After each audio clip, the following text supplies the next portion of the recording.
you might be the only guest we've had that's watched every pod, so I appreciate that. Yeah, I even there was one where like I like fell asleep to one of your things, and then I woke up to some little kid talking, and it was It's so weird. probably the Noah episode. Yeah, yeah, yeah. Yeah. Noah Achita. I don't understand Discord that much. I just see you guys are like fighting all the time.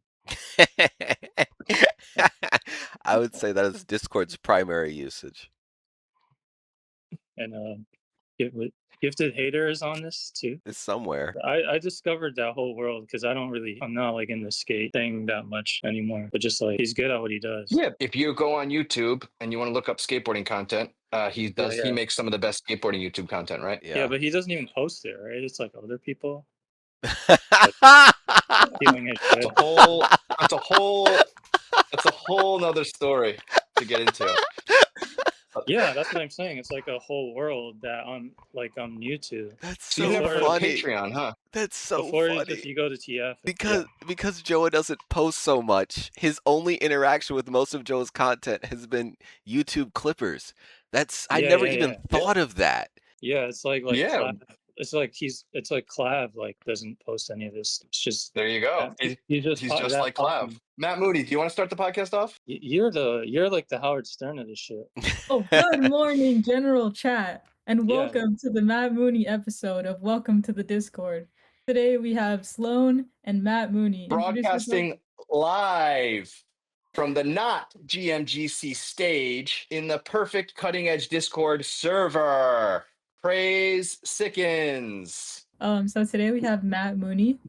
I learned about Matt in the past couple days, and he has some really sick clips out there on the internet. They're kind of hard to find though. You really have to do some digging, but really good skater. Been a skater in New York for many years, probably since the early 2000s, if I'm not mistaken. Yeah. And 2001. 2001, nice. And yeah, so he's probably been around some of you guys' favorite brands, FA, Supreme, Stussy. So yeah, I'm excited to learn more about Matt Mooney. It's been an interesting deep dive to learn more about him. So yeah, I'm excited for this episode. Thank you, Clara. Matt, was that a good description of who you are and what you do and what you're known for? I guess. Oh, I don't know. Well, what do you mean you guessed? Did she miss anything? No. It's good. I learned that you have a skate shop. You opened a skate shop in Mexico City? Yeah. It's like a clothing store. Cool. It's kind of like Tenant, like it's like a nice skate shop. Nice. Not That's like cool. a Hey, not like a so Matt, this is an international podcast, so not everyone here knows what Tenet, the skate shop on Long Island, right? No, it's in Brooklyn. Well, that's that. Well, I mean, well, that is on Long Island. That is Long Island. But okay, so Tenet in Brooklyn. Yeah, of course, dude. It's Bridge and Tunnel. This guy. So Tenet is a skate shop that is run through someone's apartment, right? Is that correct? No. It's legit. Oh, I thought it was run through the guy's apartment at some point. No. It's nice. What was that one? I'm sorry, Tenet. You're a great skate shop. Probably one of the best skate shops in the 5 boroughs. Everyone should go shop at Tenet. Oh man, look what you did to me, Matt. When did you move? It's not about me. Let's talk about you. What's the name of the shop in Mexico City? Mooney. It's called Mooney. What was your inspiration to open a shop in Mexico City? Like, why there of all places? I've been going there for a while, and just I was looking for a spot here, of course, but it's just too expensive. And then I figured I have like a friend out there. Obviously, I have a partner. I don't even speak Spanish. Okay. Just like kind of, yeah, it's complicated, especially right now. How's the skating out there? Do you skate when you go out there? Yeah, I skate a lot when I'm out there. We have a little skate team, or we had one, but yeah, I had to learn about the skate like scene out there. It's so different than here. kids are like really good at wall rides and bombing hills. That's like the first trick you learn. Sick. I feel like before like some ledge stuff. At least the kids I know, and I find that interesting. Yeah. Like gnarly hills. I mean, there's a GX video about it, and those are Yeah. those are the spots they learn to skate. So Wow. just watch But that GX were video. you doing Yeah. some wall rides and hill bombing when you go to Mexico? I saw your downhill manual. Oh yeah, I mean that spot's like famous. Like that's like a perfect. That's a Jake Johnson spot. The What's it man called? in Minefield. It's a monument, Obregon monument. It's Sadly, it's really fun. 2026, and a lot of the people that watch this on YouTube won't even know who Jake Johnson is. Sadly, Oh really? I figured it'd be like older. Like how many people in the audience have seen Minefield? that's a lot of people's favorite video. A Like lot of people over 30. How old are you, Matt Mooney? I'm almost 40, Yeah, 39. see, we're getting up there. See, I don't think How old anyone's are even you? seen Minefield. How old are I'm you? 46. I'm 46. Okay. Speaking of Minefield, was Minefield the one that Quarter Snacks made a fan edit of where they did different Yeah. music? Yeah. Okay, Is it online? and I tried looking for it the other day and I couldn't find it Yeah. at all. Um, Paddleboard, have you seen Minefield? Yeah, I watched Minefield. Okay, did you ever see the Quarter Snacks edit of Minefield? No, that sounds cool though. What do you think, Matt? I mean, the people weren't really doing anything like that. That's on. But can you But explain what it was? they changed the music. We kind of made fun of the like artsy scenes, like with the birds and stuff. I What did didn't they, who did the voiceovers in that? switch mic. I don't know if you So know when the him. birds were playing, Yeah, it would be like birds, yay, birds, right? yeah. Switch mic. It's like a that. Do people know like the like what quarter snack like the beginning of quarter snacks? Let's bring someone up on the stage. Is anyone up? Does anyone want to talk about Quarter Snacks with Matt Mooney? Matt Mooney was there from. Were you there from the beginning? Oh yeah, 2005. Yeah, Oh, $2,005. Does anyone? right when YouTube started. Also, Okay, so right when YouTube started is when Quarter Snacks started because you guys are doing those edits as well. yeah. Well, we would like this was blog era, like blog website era. So it was like crews, like Quarter Snacks was like the Manhattan crew, like Supreme, Manhattan. And then what you know today as Bronze was a crew called Flip Mode. And those are the Queens kids. And they were a bit younger than us. But they had a website. So every month we put out like. Did we start? I hope we didn't start yet. We did, but it don't matter. Yeah, so basically, so you were there from the beginning of Quarter Snacks. So it started out as just like a little crew blog, basically, right? Now we lost him completely. Oh, what's your favorite thing about Quarter Snacks paddleboard? me, I honestly don't know that much about them. They make cool clothes, and I've seen them in the Andrew skate shop here in Miami. They carry And, quarter and snacks, and they have like the top tens, which are pretty fun to watch also. that's what I feel like they're most known for at this point are the top tens, Yeah. right? Am I back? I think I froze or You're something. back, Matt Mooney. Welcome back. Is that good? I think you're doing. You look great to me. By the way, this podcast episode is brought to us by Golden Forest Chinese Delivery and Takeout, located on the island of Manhattan at 353 Grand Street, New York, New York. Golden Forest Chinese Delivery and Takeout is a takeout only Chinese food restaurant. There are no tables inside, so call your order in or order get delivery. But if you're in the Chinatown area, Lower East Side. It's the best. Just ask Angela C from Brooklyn. She says, solid Chinese American takeout spot. Note there is one table to sit at, so this is clearly a to-go spot. Placed an order for pickup from Uber Eats as I couldn't figure out how to order directly from their website. I got a large orange chicken and roast pork lo mein. When I pulled up 10 minutes later, they were just wrapping up my order. The woman in front was really nice and friendly, even though they were clearly busy. I waited for about 5 minutes and then was good to go. The portions are massive. When I was handed the bag, I was surprised by how heavy it was. The orange chicken came with a side container of white rice and a side container of broccoli. It was honestly sort of a workout to lug it to my friend's house. Eating it about 30 minutes later, it was still delicious. The orange chicken had the real orange flavor, and the lo mein was cooked well too. I'd order both again. All in all, this might be my new go-to spot for Chinese American takeout. That is Matt. What's the restaurant called again? Golden Forest. Oh, I like your thing in the background there. That's the taxi driver San Gennaro T-shirt that you made. No, this is a Nick one. No, behind you, the photo. Oh yeah, yeah, from the printers. Yeah. So quarter snacks. So it started out as a crew thing. What was like the first moment where you guys like really felt like something crazy was happening? Was it the GIF? What GIF?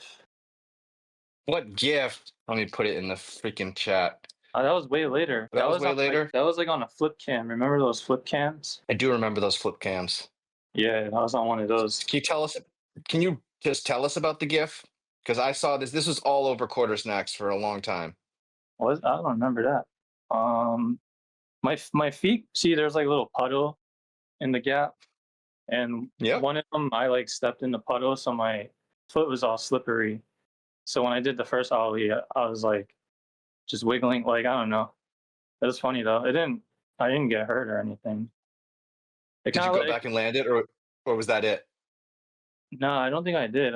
Andre Page actually did it, I think, because he's like an I can ollie guy. imagine that. Yeah, he was. Yeah, I've seen that dude ollie some massive things. I've seen him ollie Jersey barriers just on flat ground. yeah, he has he's like an insane ollie. Yeah. And great flip. Andre Page, War Yeah, Effort Skateboards, and then Inkwell, right? Inkwell was his brand. yeah, I something like that. Yeah, Come on, it was Inkwell. Josh Velez was pro for them. There we go. Shout out Quarter Snacks alumni. Yeah, Wavy Data. I have his board still, like his pro board. And you and Josh were both in the infamous Lurkers 3 video. Yeah, Lurkers 3 by Joe And Cups. what? By Joe Cups. And Lurkers 2 had full parts by Lurker Lou, Ted Charles Barrow. Lamb, Ted Barrow, Dudham.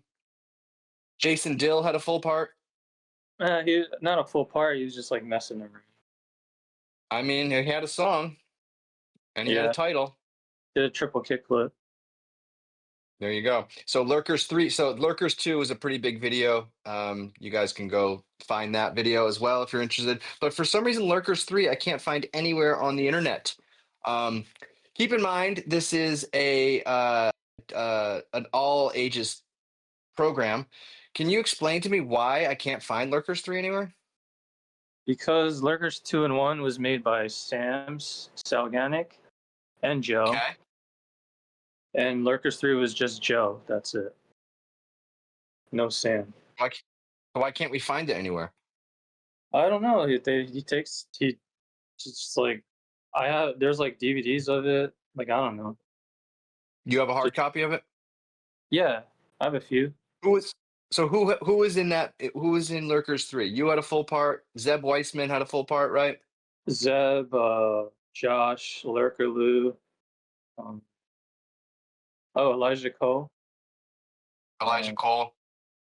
Yeah. And then I think Ted and Charles have like a few tricks. Ted Charles had some. I know. Sean Pablo had some tricks in there. Yeah, like super young. Yeah, Sean Pablo. Yes. This is like right when Cherry started. Exactly. That was some of Sean Pablo's first clips were in Lurkers 3. Yeah, maybe. I think they were doing their own. They had their own thing going on. Yep. Um, as far as like your skateboarding career goes, you were only sponsored by one company, right? I don't know. I didn't have a skateboarding career. I just uh Supreme, I guess, and just like Dill, Alien Workshop boards, and kind of same thing. Beatrice, like we So both. explain to us how that works. So how did it work? So Jason Dill had moved to New York City. He was skating for Alien Workshop, right? He was filming photosynthesis, and you met him. I met him like later. I wasn't even photosynthesis was like 99 or 2000. Um, so I live in a prime location. I born and raised. I still live there. So I was surrounded by pros, but I didn't know they were pros till I started skating. Like I knew Scott Johnston and most the Michael Mealy and like Jeff Pang. Like I didn't know they were skaters. I just saw them, and they would just like my brother worked at Supreme, like, or he worked for James, not at Supreme. He worked for James Jebbia. So I was just like around that world, and I was playing basketball, and then I got into skating, and then I was like, oh shit, like Huff is a pro skater. He's not like just some random dude. So So the okay, first, so you had access to skateboard stuff your whole life basically because you grew yeah, up on Spring Street in Manhattan, right yeah, as Supreme was becoming a global empire. yeah. It was smaller, but it was still like it was doing pretty well, like early 2000s. Not a billion Yeah, dollar for sure. company, but No, definitely. but they early 2000s they already had shops open in Japan at that point. Yeah, it was mostly Japan fan base, but there were the kids in New York were like knew what was up, like kids that were into sneakers, and they made cool shit. Like there's no denying Supreme did everything 30 years ago. Like basically like Stussy did it too, but Stussy was more of like a surf reggae type brand, I would say, like the style. And Supreme's just like a street version of that. Stussy definitely felt like it was trying to be like an LA thing. I think it stems from surf culture. So Supreme is just a skate version of that, I guess. Which I mean, what are you gonna Yes. sell? Stussy What do you came, sell more? Like beach stuff or hoodies and like more of a yeah. New York style. So you met Jason Dill from just being around, and then he liked your skating, and he started giving you free boards. Alex kind of explained the Supreme thing on the thing with you. Like there was Yeah, no I don't care about the Supreme thing. I want to know about you. Like, what were you getting? Like, did Jason Dill just like what did he see you do? Like, did you give him a video? Like how did he decide to start giving you free boards? just playing him in skate and stuff. I don't know. Did He you did. ever beat him in skate? He's pretty good. Yeah, he was Yeah, a professional skateboarder. yeah, yeah. And this is when he was skating. I don't know if he usually would beat me. Yeah, he can't switch tray though, and that's like the trick I'd get him. I can't switch straight either.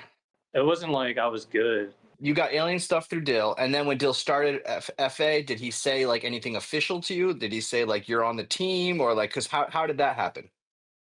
No, I mean I was like the first to ride those boards. I think me and Beatrice, because it was like a secret, and people were like seeing the board. They're like, "What the hell?" Like it was like the Dill face ones, and then Yeah. the brand came out maybe like uh, a month or two later. But there was the FA before that too, like where it was just T-shirts. Like Do you remember the website? no, I don't remember. I just like I was getting that stuff. That was like 2007. But there was no boards or anything. It was just like all over print T-shirts, just like indie sleaze era, like hipster Yeah, time. they used to sell it at that hipster store. Anything that Aaron used to do. Yeah, I mean there was a bunch of brands at that time. Did you ever work any retail? Yeah, I worked I worked everywhere except for Supreme. I worked Which at shops did oh, you work at? well, there was a store across the street from Supreme owned by James's brother, Dan, Dan Jevia, and it was called Clientele. It was a really cool sneaker store. That was my first retail job.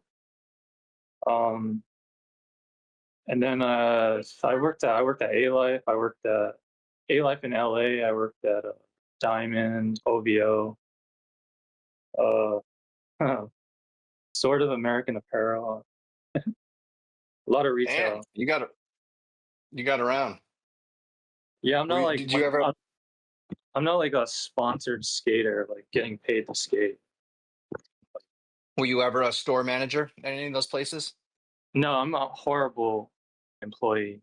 That's why you started your own business. Yeah, kind of, yeah. And Yeah, yeah. I can feel that. I mean, I feel completely unemployable sometimes. Yeah, my last retail experience was at Diamond, and Akira was my manager, and Danny Super worked there, and he had like a broken ankle, and yeah, that was my last. That was like I'm never doing retail again, and that was like 2018.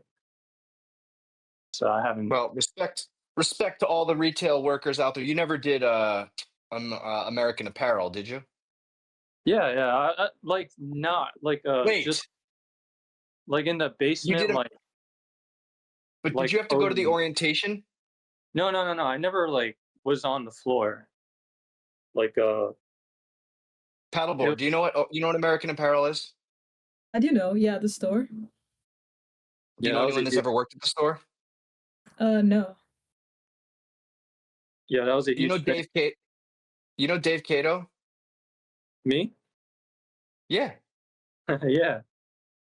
Okay. So Dave Cato once told he told me about how he was working at American Apparel, and I asked him how it was working there, and he was He kind of like, worked there? "Yeah, I don't know." He worked at American Apparel for like a week or something, and I was That's asking him how it was, and he's like, "I don't know, it's kind of like whatever, but like it's fine." He's like, "Actually, the orientation day was crazy." I was like, "What do you mean it was crazy?" He's like, "Well, you know, it's like they're like teaching you how to like work there." And so they basically there was like, you know, me and two dudes, and there was like four like like pretty hot chicks, and we're all sitting there, and then they make us all try on clothes, and they give us like a couple t-shirts or whatever, and they take like one picture of each of us, but then they give the girls like all these like extra small size clothes, so then they have to like keep trying all these clothes, and it just turned into like a 2 hour photo shoot where like me I just had to sit there and do nothing while these girls had pose for pictures for 2 hours. yeah, I mean um there's Netflix documentaries about it. It's like kind of sketchy. That's exactly what I'm saying. Is like the fact, like the completely unprofessionality of like having to show up to your first day on the job, and you're like, here, put these on. We're gonna take pictures, and they would use those photos for the ads, right? Yeah, that's what made them yeah, they that's what made them famous. Brilliant at um, what is that called when you completely take advantage? Coercion? I don't know. Yeah, American Apparel, pretty fucked up business. Yeah, they rebranded to Los Angeles They, Apparel. they didn't make you put on like size like extra small like No, spandex no, no. pants and take photos. No, I worked there in a really different way. It was like I was just like coding stuff like in the basement, and I did that for like a month with Tondo. He's the one that got me. Damn. All right, so you Yeah, and Tando didn't have to put on tank tops and take no, no, no. photographs. It wasn't any of that. Like if people who are watching are like certain age, they'll like understand what we're talking about. I guess Maybe we'll it was see. a really big thing. Like American Apparel was a big thing for a little while there. There was like stores popping up on like every other block. It felt like yeah, too. yeah, it was crazy. I Until mean, all the Gaps closed, and it then was they at that became American Apparels. it was like at that time like Crystal Castles and all that kind of shit. Like just And that, weird, well, weird. you're also a DJ as well, right? What are some of the famous New York City nightlife spots that you used to DJ at? I was just doing that shit for money. I wasn't trying to be a DJ. Um, I DJed at Beverly's a lot. I was like, Shout out, is Beverly's still there? yeah, they moved. They're in a different location. But Beverly's is a nightclub that was located right around the corner from our today's sponsor, New York Golden Forest Chinese Food, located at 353 Grand Street, New York, New York. Um, And let's see, another satisfied customer, Farah B says, I've come here a few times as they're in the neighborhood and the food is solid. The selections are solid. For the Chinese American classics in and around New York City, staff is friendly and service is good. Note, this is a takeout restaurant with a single table and a bench for waiting patrons. And Rumi says, I had recently seen a video on Instagram about this place. The influencer was featuring their fried chicken wings, and I was locked in. I stopped by on a weekday evening around dinner time. The small place was busy with folks eating at the only one table they had there, or waiting for their food, and all the while their delivery people were rushing in and out. The place is cash only. They have an ATM conveniently placed at the register. I got an order of fried chicken wings and also a dinner combo, roast pork with garlic sauce, which came with pork fried rice and an egg roll. Wait was reasonable, around 10 to 15 minutes. So that's pretty, Beverly's is did you used to eat a lot of Golden Forest before you'd go to your night at Beverly's? no, no, that's too heavy. There was like dumpling spots near it. That's usually what people would eat. But So when you maybe were a DJ, did you get a lot of uh like what was it like dating in New York City as a DJ? dating. Yeah. I don't know. It was like it was a really small bar. It's not like a club. It was like really small. Um, I mean, I did other places, but mostly Beverly's is like the once a week, or I would just drink Modelo's. It was really chill. I could play whatever I want. There wasn't many What rules. was Where what's your song when you really need to get the crowd going? What do you put on? uh, I like probably stuck in like 2017, like trap. I don't know, like some Gucci Mane or Migos, old Migos, stuff like that. It's been a while. That I works. I just quit in 2020. Like never did it again since COVID. Damn, COVID ended it, huh? And ended that side hustle.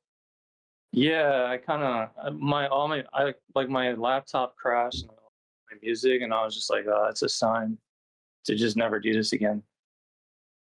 But yeah, I was just doing it for Okay. money, and I learned to be good enough.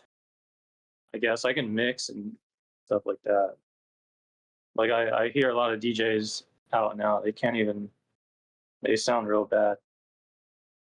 But my brother has been DJing since the '80s, so that's like another thing that I was around it, and I it's just subconsciously, something I was around a lot.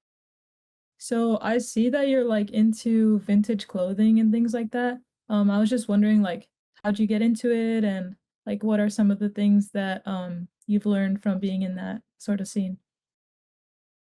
Yeah, when did Uh, you start doing it? Because you started by making your own shirts, right? no, it was like at the same time, because when you look for vintage shit, like you just have tons of references. So like I have millions of things I can reference or copy.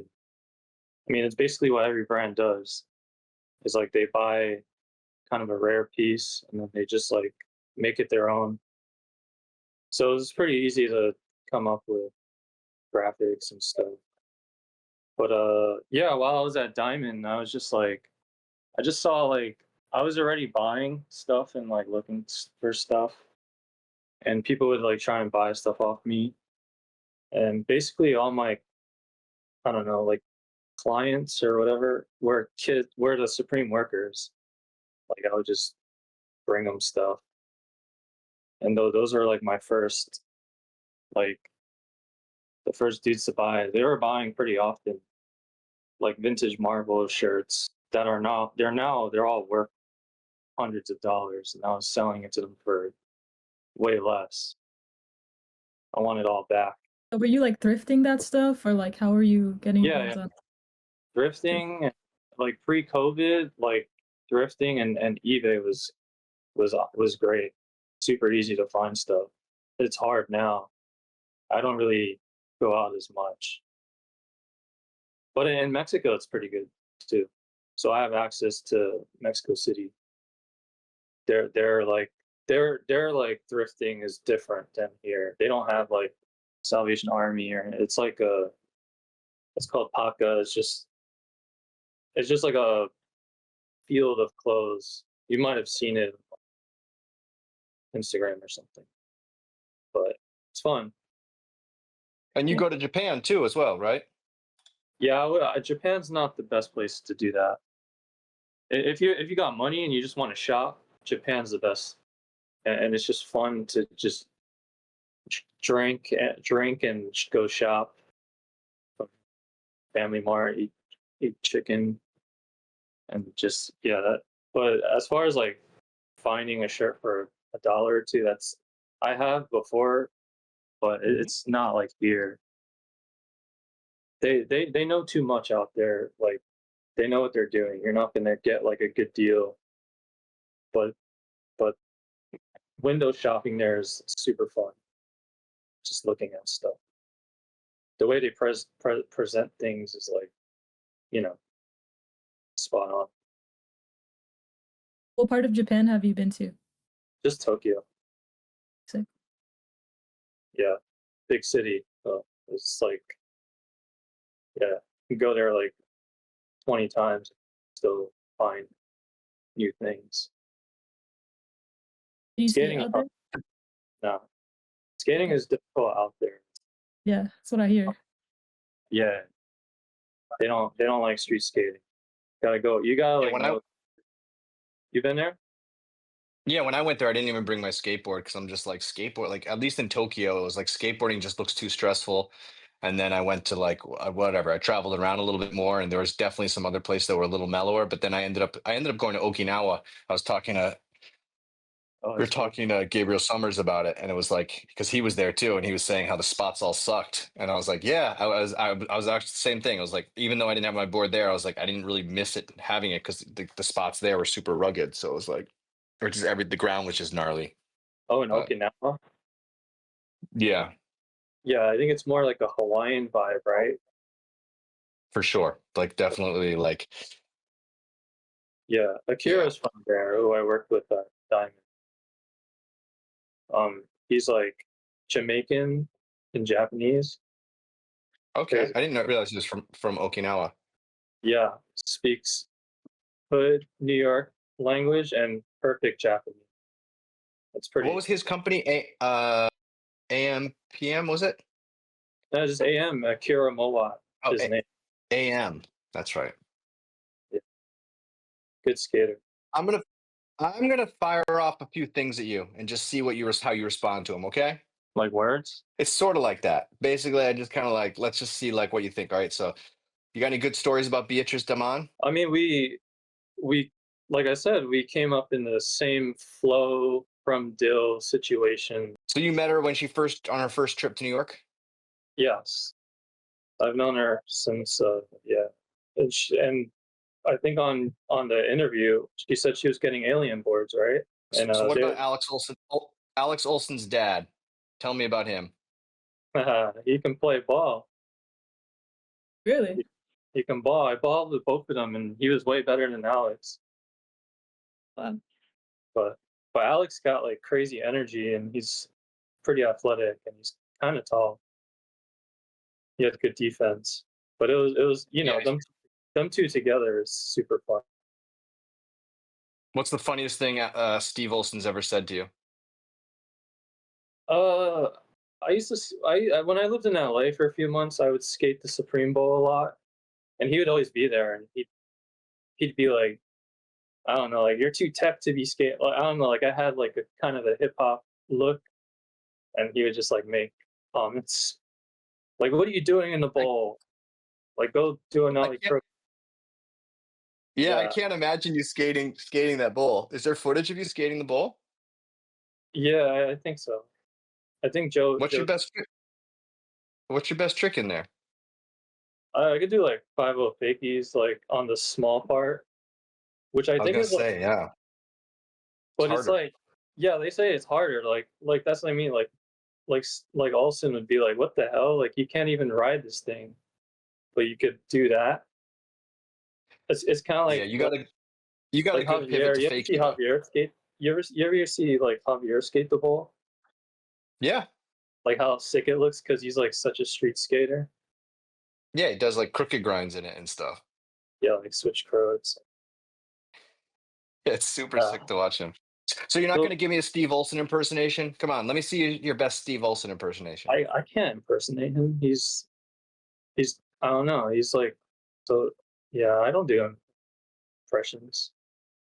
Not like a, You don't do any impressions? no, not really. I'm not like a stand-up comedian. Tell me about Star Team. I have Star Team socks. Hell yeah! What do you think of their product? I Quality? don't. I really don't know. I the kid is I cool. Kyoto. Kyoto, yeah, he's cool. Just Yeah. just No, just trying to support, and I bought socks once, I, and I happen to be wearing. I every time I go to New York City, I stop in at Star Team and support. Yeah, which was autumn, right? The It old was autumn. autumn. No, I The don't think second autumn, yeah. Well, I it's don't not the think it same was. spot, but right Yeah, next door. it's close enough. Do Yeah, you I don't. remember? Do you remember Jillian, who used to work at Autumn? Yeah, of course. She was like All right. she was like the first girl to wear like SBs and do switch flips and nollie flips. Like she looked really cool back in the days. Like Jillian is why I learned to nollie flip. Like watching her do nollie flips was just like, fuck, that looks so sick. And like, yeah, yeah, that's because she looked sick. Like in she general. looks so sick. I wish that's like the craziest thing that there's not that much footage of her skating. No, there's not that much footage of that era in general. Yeah, but That's there's like like no footage of her. yeah. I mean, she was just skating for fun. She wasn't like And for sure, she wasn't good, but it was like it's funny that like I'm glad you said it because it's yeah, like watching her do a nollie flip was like one of the fucking coolest things I've ever seen on a skateboard. yeah. From what I remember, yeah, she had like a cool look. Oh, Good. Fat Lady Wrestler wants to ask you about meeting Paris and Nikki Hilton. Oh yeah. I mean, that was at the Boom Boom Room. I mean, Sloan, aren't you? That's like that's your world, no? Like you worked at Ford Um, Models. yeah, I mean, I met Paris Hilton in Ibiza. Or I mean, I'd been to like parties in rooms with her in New York City, but I never got my photo taken next with her like the way you did. That was a good photo. That's a legendary photo. Yeah, yeah. She was really cool. And like at that time, everyone thought like she spoke to me in a normal voice, super intelligent. And at that time, people thought like that the whole Simple Life show, like that was like that like weird voice That she was did, yeah. the baby voice. That's that's hot. Yeah, yeah, yeah. That's not how she talks. Yeah, she's super normal. But at that Did time, you no one. like The Simple Life? What did you think of that TV show? I watched a few. It's good. I'm more of a Jersey Shore guy. Who was your favorite? Who was your favorite character in Jersey Shore? Oh, Ronnie. Ronnie, yeah. Yeah, Why? he's from the Bronx. He's half Puerto Rican, like me. But we do have someone who wants to ask you a question, Matt Mooney. Hey, what's going on, man? Hey, what's up? Hey, man, I just had a quick question. If you could, Zach, My name's Gabe Bathhouse. Sorry for not interrupting or for not introducing myself. That was certainly rude of me. Um, but yeah, I just had a question about if you could share your remembrance of September 11th, 2001. I think I'd like to be in your shoes on that day and kind of hear what it was like from your perspective. Yeah, I was skating up Lafayette Street. I lived pretty close to it. While it was happening, I didn't know it was happening, but I was late to school, and this is when I first started skating. So I skated to school, and I had this like backpack that held your skateboard, which is very like beginner skateboarder like starter pack. And yeah, when I got to school, they were like, yeah, the Twin Towers fell, and everyone was crying. And then they were just like, do whatever you want, go home, whatever. So my school was on 23rd Street, which is probably like 2 miles away from the towers. So walking home was pretty weird. Like there was checkpoints everywhere, and I was just like, I live on Spring Street, like let me through. And then my dad was like upstate, and he had to go through all those checkpoints as well. My dad was in Vietnam, so they were just like they let him through it. He explained, "Oh, my kid's there," but I don't know anyone who, you know, lucky for me, but I lived really close to it, and I was like, there. Not as close as Dill though. Yeah.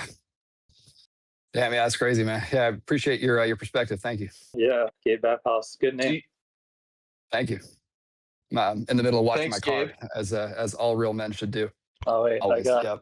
something. Something Phone's for Gabe. Can you tilt it up? There it is. There it is. Oh Oh, yeah. Never forget. never forget. Never forget. Yeah, it's Thanks, a Gabe. pretty big part of Absolutely, my. man.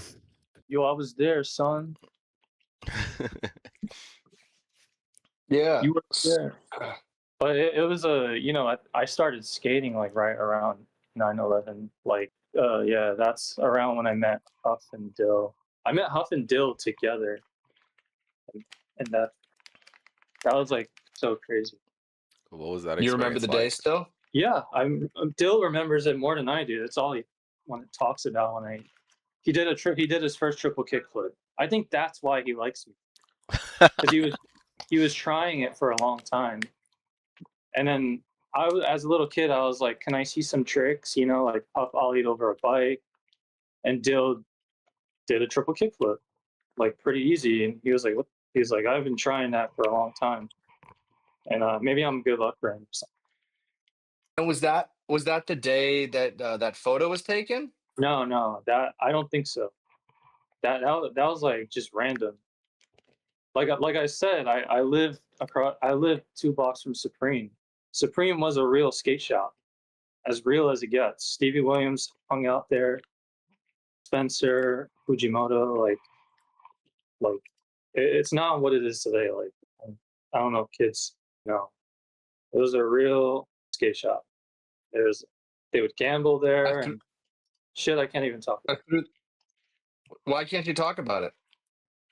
It's just no, it's a business. Like, Did you just ever they take a were shit in their toilet?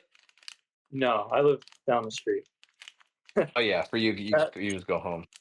I think yeah, that's what that bathroom was pretty gnarly.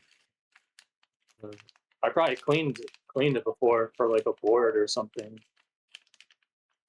That that was kind of how it started. Like before I got like yeah, like Alex said, it was very like there was no structure.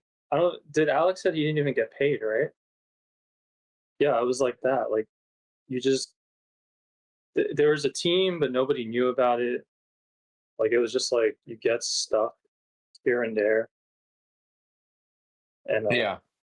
it was more of a So have you ever work. did you ever skate with Kyoto? Uh, maybe at Tompkins. What about Leo Baker? Hmm, probably yeah, because Polgar knows her, and I there was a time where I was skating with Polgar a lot. What's up with Paul Gar? Were you guys filming together? We had talks about filming a part, but it never happened, which isn't surprising. But Brangar is the filmer, his brother. Polgar is more of a photographer. He takes good photos. He does take great photos. And Photos of he's what's going on with I mean, yeah, he had a cover of Thrasher, photographed Fred Gall. that's oh yeah. Not even that's so sick. Yeah, That was so Polgar, crazy when Brangar, that came out. Polgar, Brangar, Momgar, Dadgar. Yeah, What about Price Holmes? Do you got any memories of Price? Is he still in New York City? yeah, of course. I grew up. I mean, I used to cut school and go to his house in Queens. He was like a Canadian. He would go back and forth, Canada, New York, Canada, New York. I mean, do people know that Alzheimer's is his brand? Probably not.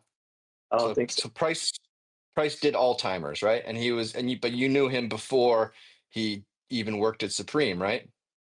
Yeah, yeah, yeah. Little teenagers. Yeah, like I used to cut school and go to his house because he somehow had his own spot with his sister. He had an older sister, and I'd go all the way to Queens, and he'd be like, "What are you doing here?" It was just, yeah. I don't know. He was a really good skater. He was really good. Yeah. Hard flip. Sure. He had a good hard flip, big spin back tail. Didn't he hard flip back tail as well? He did things a lot, like he did a lot of like tech stuff before, like kids do it now, but this was like 2001, 2000. He's a good fakie skater. Fakie shove it, switch crooks. Like he had that trick like easy, That's which is crazy. hard to do now. Yeah, I've never done one. Yeah, same. How about Galen? Galen, yeah. But you're like all these people you're talking about, it's quarter snacks. That's what quarter snacks started as. This was it didn't now it's like ESPN or whatever with the top 10. It's what I call it, but for the first 5-10 years it was just like a crew, and Costa's a genius, and he would just like write about stuff. It was just very different. Skateboarding was very serious at that time. Jamie Thomas and jumping down, and we were doing like the complete opposite, filming it shitty, putting stupid music, like just like rap songs, and the Nike. Yeah, like you Everyone, guys were doing your thing and people yeah, liked yeah. it. Now everyone does that because there's a platform called Instagram, but there was no we like Costa was the brains behind Quarter Snacks, but the content That was the motivation, right? yeah, the content was about us because what else is he going to talk about besides like the crew? Yeah, I And see a lot of parallels to that and the Discord and the Perfect Cutting Edge Discord server as well. Whereas it's like, yeah, and he filmed he hated filming, but he filmed most of the stuff. He just wanted to edit footage to his favorite rap songs. That was like his his main goal. that makes Specifically, sense.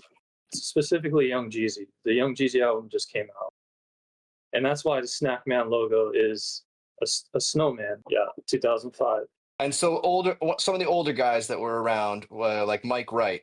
Did you ever skate with him? Yeah, I didn't, not on purpose, but yeah, Mike Wright. Yeah, you're gonna see him.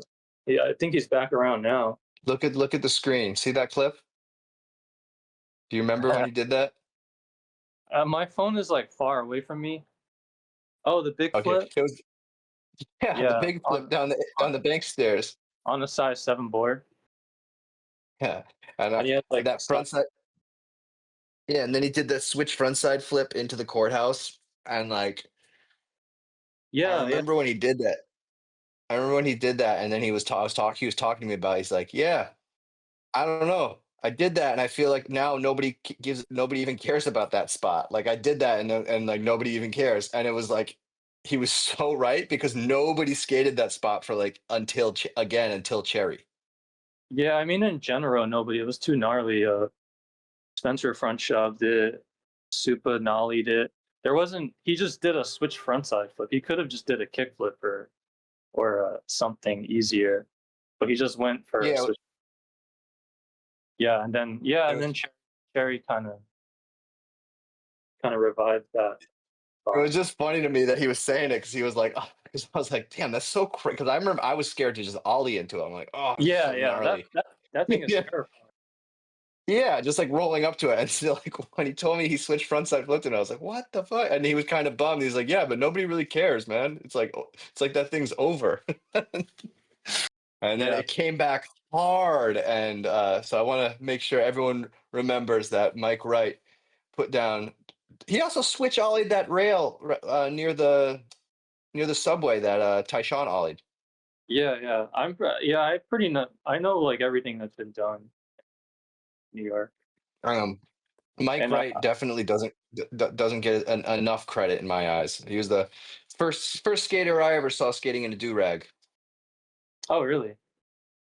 I mean, a lot of skaters and do-rags back then in New York, at least from That's what my. I mean. It was like probably like '94 or something when I first met him, Oh, okay. and I was like, You've been around. okay, like yeah, I went. I was in New York before Supreme even opened. I remember I went to Supreme like on the second day. Oh wow. See, I didn't know that. I Yeah. didn't know that you've been around that long. Well, Yeah, like when I met you, it was like after my divorce, probably. So I knew about you from just like seeing you on quarter snacks and shit, but like I wasn't really skating at that point. yeah, yeah, I didn't skate with you much. More like Ford models stuff. Like, There you go. But yeah, like, do you remember skate? You remember beating me in skate? yeah, probably. I Do you mean, remember when I beat you in skate? did you beat me? You have like heel flip tricks, right? Yeah, I've Like got some heel flip tricks. half cab heel flips. Half cap heel flips, fakey inward heel. That was my big one. Yeah, I probably those are tricks I did when I first started skating. I kind of stopped doing them, and then I lost them. I never beat you in skate. Don't worry. I never beat you in skate. I, you can, if you have those tricks, I will get a letter on that most I likely. never beat you, and I never beat Danny Weiss in skate. That's like the biggest, like one of my biggest life regrets was never getting a chance to beat Danny Weiss in skate. Oh, really? Yeah, he's good. He was good. He just skated kind of slow. I remember he We're- brought so before the quarter snacks dudes, like before I met them, I was just hanging out with the Supreme dudes. Like, so he brought his footage in, and we would watch it and like talk shit.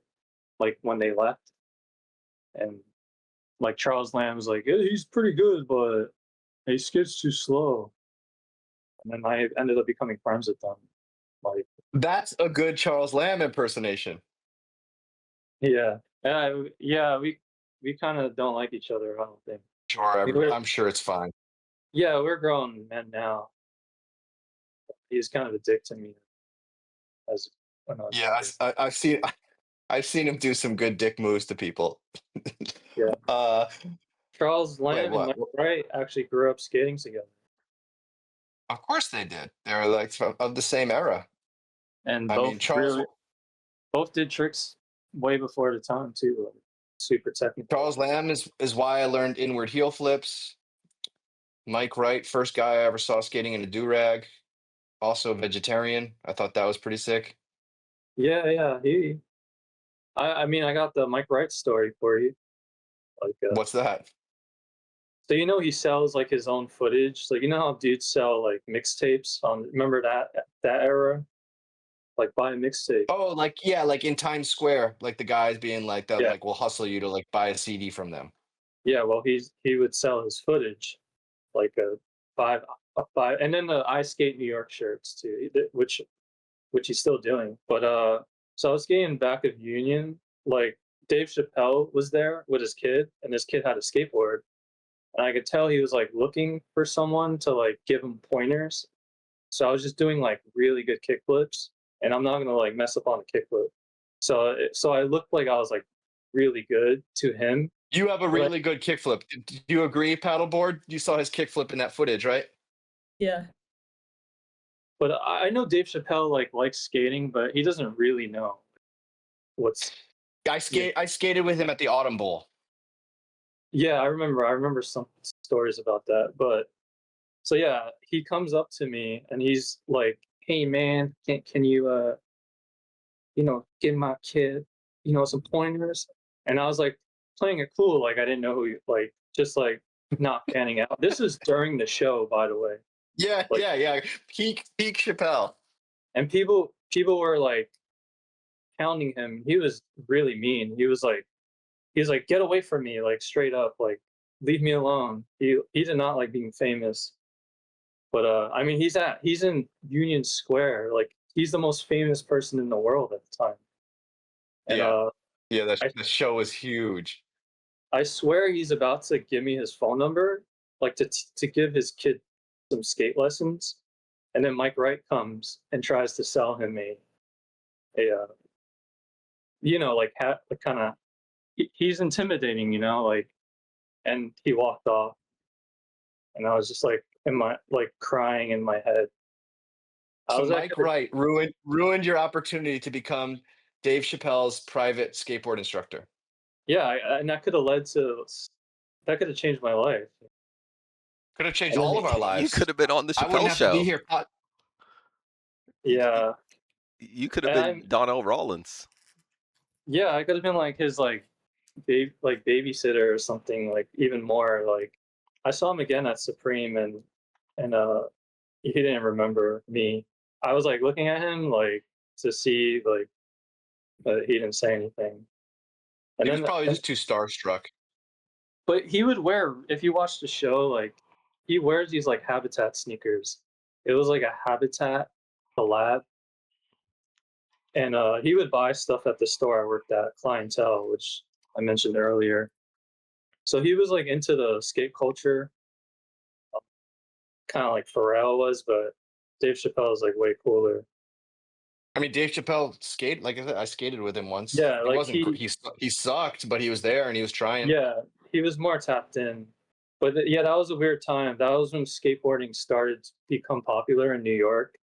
Like I went to school uptown, so the skating in like California is like part of the culture, I feel like.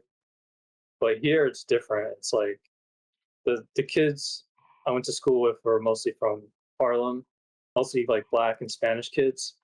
So I kind of hid that I skateboarded because it was some like white boy shit, or I was good at ball, so like I was just like, yeah, I was fitting in. Nobody messed with me. I was like the only white kid. I mean, I'm half Puerto Rican, but to them, I'm just white. And Yeah, you look white to me. yeah, I mean, my dad is white. My mom is from Puerto Rico, but she's like white looking. But yeah, I so to get through that, I just would bust people's ass in basketball, and so they couldn't say anything to me. But yeah, that so skateboarding started to become cool like in my last year because of Pharrell and all that stuff. And then people like found out about Supreme, and I was like wearing it like the whole time. And then they were like, "Oh shit, you got that shit on." I was wearing it the whole That's time. funny. Like, all of a sudden, their eyes like, oh shit, that's something I like. Wait. Yeah, and I was in like Pharrell music videos, like not because Which of one? Pharrell. Everyone knows called. It's Can you sing the song? all the girls waiting in the line. It's about coke, like. And do you remember the blog like Last Night's Party, something like that? Yeah. Yeah. The website.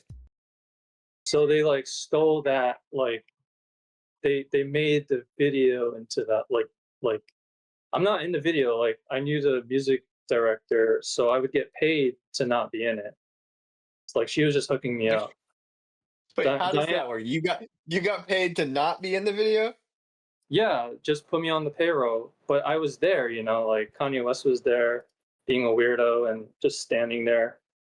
And So you were just part of the entourage. yeah, I mean, this is a lady, Diane Martel, R.I.P.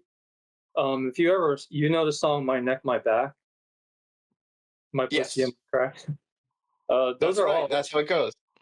Yeah. Like those are all the old Supreme guys in the video. So she would just include us, whatever she did, and then she got super big and did Miley Cyrus and Beyonce videos and kind of disappeared.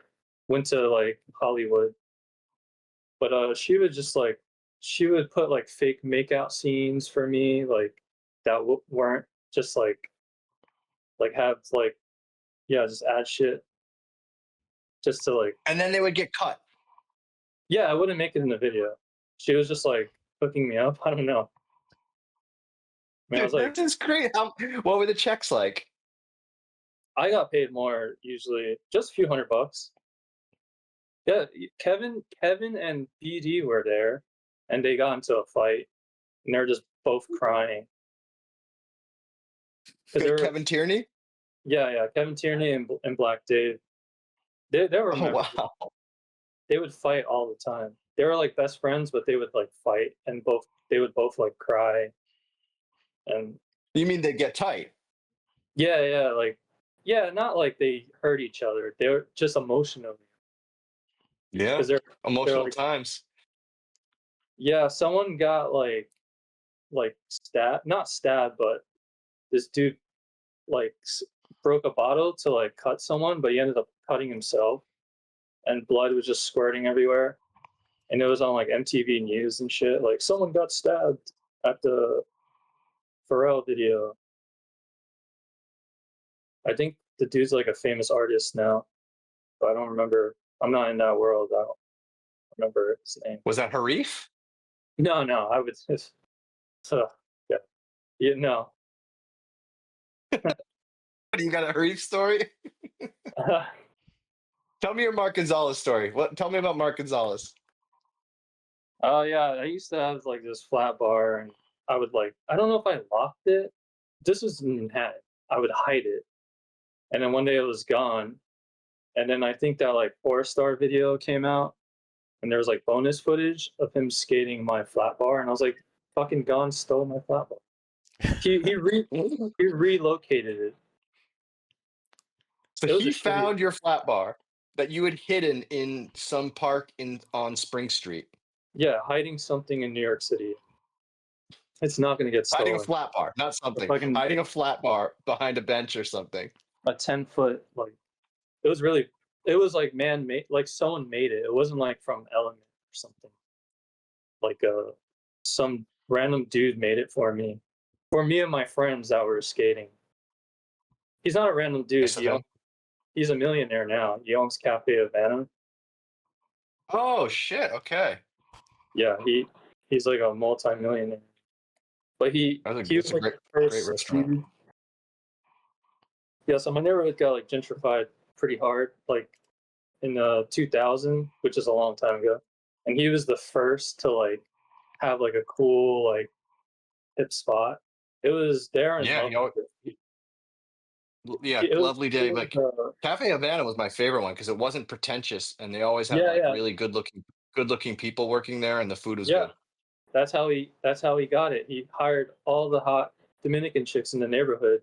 Like he kind of did it the right way. Like he bought us flat bars. He bought me boards. Um, he took care of everyone, and he was just like an Irish dude from Detroit or something. Oh, And people didn't know what like Mexican food was at that time. So like they were tripping over like elotes, like corn with mayonnaise, especially Japanese people. That's what made him rich. And yeah, he Yeah, sold it. the elope. Yeah, he would Cafe like Havana is that on Spring Street no, it's or on Prince. Mercer? On Prince. I met Pharrell there also. This is unrelated, and he asked to sign my board, and I was like, no. Like, he just like asked me. and you said, He's like, "You want me to sign your board, player?" I was like, "Oh, no, I'm good." yeah, And you said no. Can you get me in a music video where I get to make out with a girl and then they cut it? That was later. This was I think he was in a New York ad doing like a like a hand plant on the. So I think he thought I knew who. I did actually. I seen the ad, but I didn't really know his music. I mean, he's a musical genius, but yeah, he asked me. Like I didn't ask him. I thought that was kind of weird. Sign some I've of his never heard stuff. anything like that. That's amazing. Do you want me to sign your board? Yeah, I hope he sees this. He's definitely a subscriber. Yeah, He's yeah. one of my illustrious 666 subscribers, which is also a reminder to anyone watching or listening to this to like and subscribe, please. We need I'm told I'm supposed to that. Yeah, this is like high school days and super long time ago. Is it hard for you to remember all this stuff? They're just living in New York City for my whole life. You just a lot of so weird. It's not like I live in Queens or I live right in my whole life, the We'll center. have we'll have producer not pull up. What's your address? Can you tell everyone your street address so they get It's right better now. context? It's right next. It's technically it's Section 8. So like, if you make 20 grand a year, you pay $200 a month. Oh, it's so fire. Yeah, I always see those like videos where like, how much you pay for rent? And it's a nice apartment too. I really like your place. Are you still in the same one, the ground floor one? Yeah, on the ground floor. I didn't grow up here though, but I grew up in the building. It's Yeah. weird. Like it's something my dad found in like the 80s, like in 1982, and we just kept it in the family because how can you, Oh yeah. you know? Yeah. I mean, it's an amazing. But that also reminds me, our sponsor today is Golden Forest Chinese. Sometimes you just want some American Chinese food, and when I do, Golden Forest is the spot. Is it authentic? I'm not sure, but who cares? I love chicken and broccoli and mushu pork. The spot is like all typical Chinese fast food spots. No, nowhere really to dine in. Mostly just a hole in the wall. They're cash only, but the prices are reasonable. The owner is usually there, and he's the nicest guy you'll ever meet. Always down for a chat and super generous. I come back for the food and for him. Hospitality at its best. There it is, Golden Forest on Grand Street between uh, Allen and what is that one? What's the other street there with pickle? The pickle guys are on Nah, the corner, right? Essex. Essex between Essex and Allen, right? Or maybe it's Essex and No, Eldridge. Essex There's and Essex Street. There it is. Boom. All right. yeah, There's the spot, guys. I better get some Grand free and food. Essex. Yeah, let's show them. Send them the link. Maybe they'll get some something. They'll give you the fried noodles. Shit's expensive. Everything's fucking expensive. That's how they get you. All right. What about you ever have any run-ins with Shaggy? Shaggy, fuck. My earliest skate memories are like with that dude just cruising by. But I don't know. But I remember he had like sideburns. What do you call those? Mutton chops? Yeah, he had mutton chops for a while. So that's crazy. So you remember seeing him, but you've never talked to Shaggy.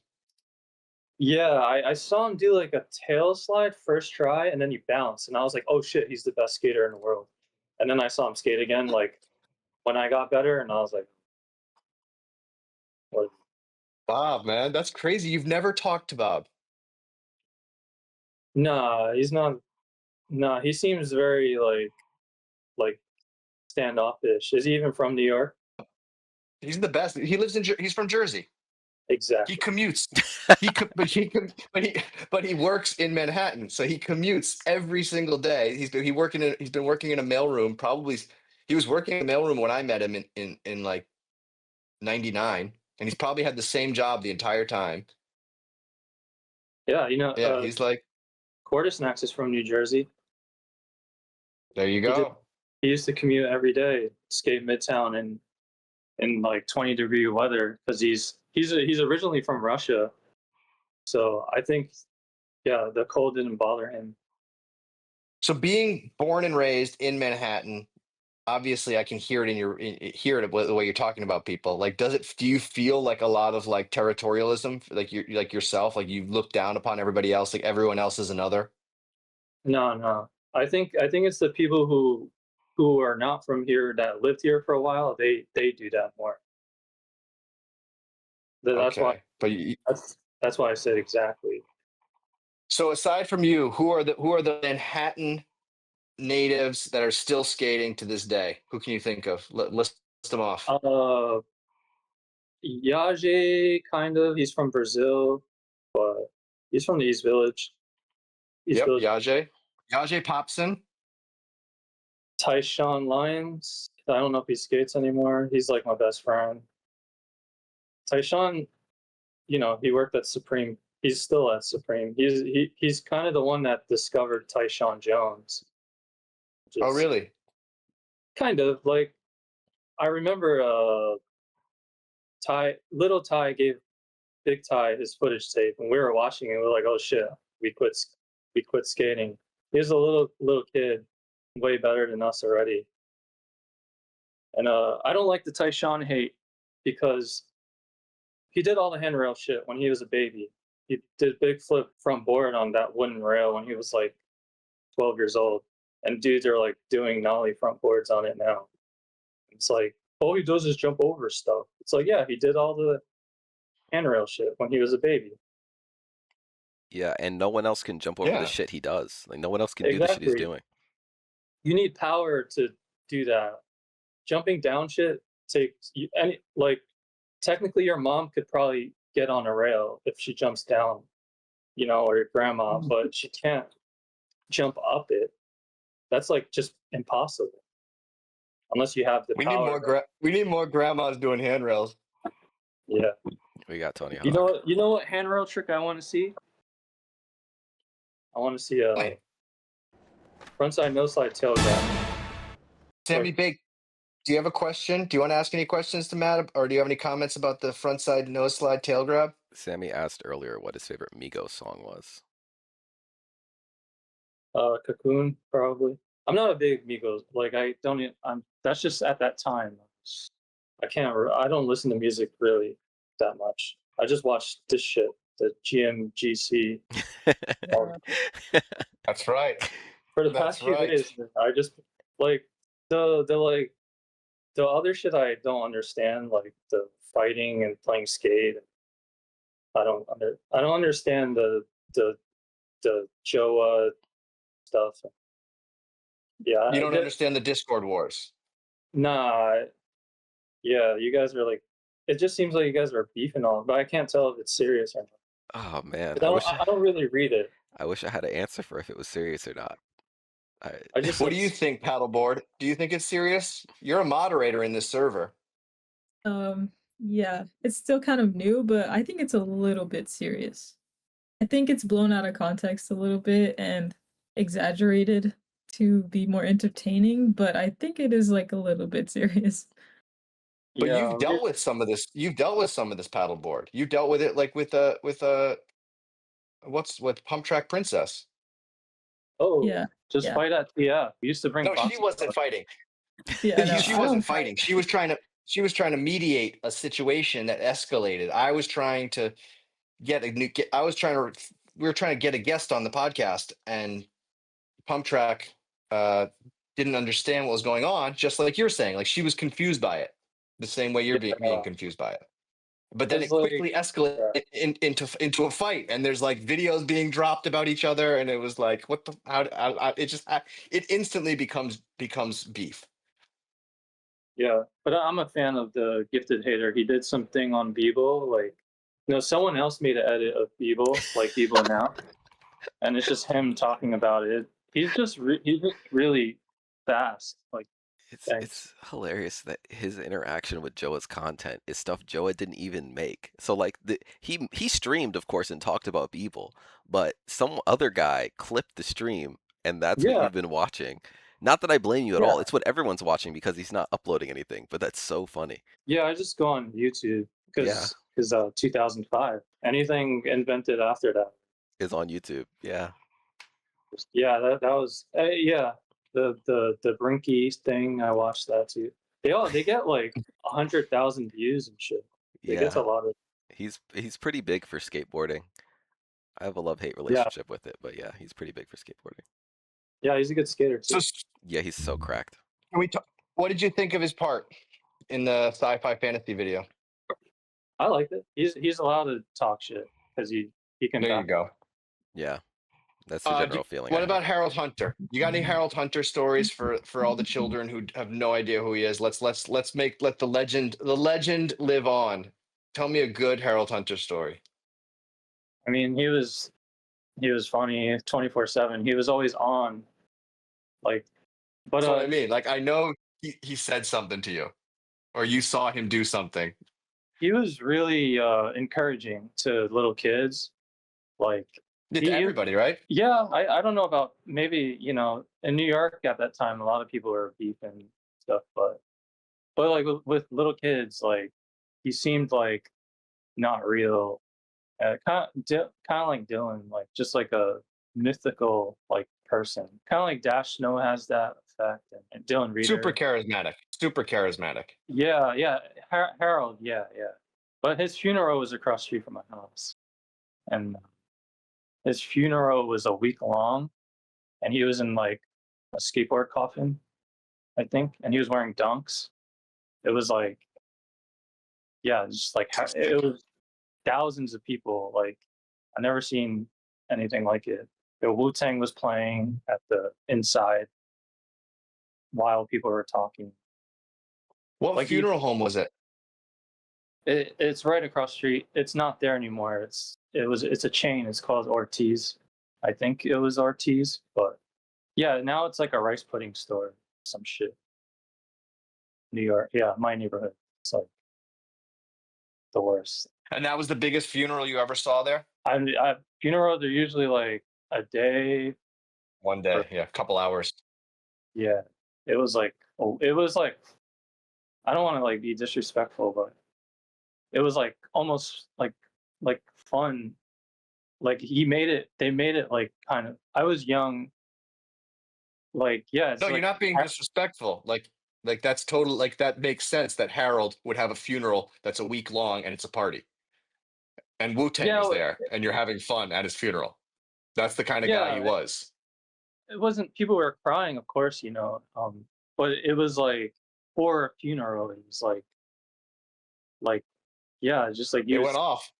you just see like Larry Clark or something. I think someone chased Larry Clark off because he was like trying to take photos of Harold. I swear they Yeah, were gonna beat his ass or something. I mean, I I shouldn't be. can imagine that. Yeah.